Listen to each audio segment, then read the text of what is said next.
Ayan. Hello guys, good morning. Ayan, for today's stop, dito kami ngayon sa Lion's Head. Ayan. Welcome to Baguio. Sa mga pupuntang Baguio guys, bawal na palang daanan ng mga light vehicles ang Cannon Road. Kaya ang daan nyo ay Marcos Highway. Kaya sinadya pa talaga namin itong Lion's Head para makita namin. Kaya next stop natin dahil The Mansion. Dito naman sa The Mansion guys, dito ko naramdaman ang napakainit na talaga ng Baguio, no? Dahil talagang pinagpapawisan kami dito ng gusto. At never naming naramdaman yan noon nung kami ay pumupunta ng Baguio. Ngayon talaga naranasan namin napakainit na.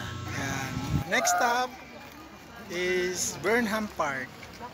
Dito naman sa Burnham Park, na napakaraming tao, daming turista ngayon, crowded na talaga at nakakapanibago talaga ang Baguio dahil nung lagi kami pupunta rito hindi naman ganito ka-crowded at saka hindi rin ganito kainit.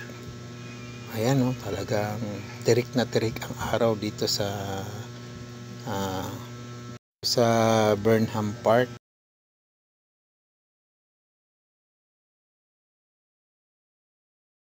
Ito naman sa Mines View, hindi na kami bumaba dahil talagang wala kaming parking at sobrang dami ng tao, sobrang dami ng sasakyan.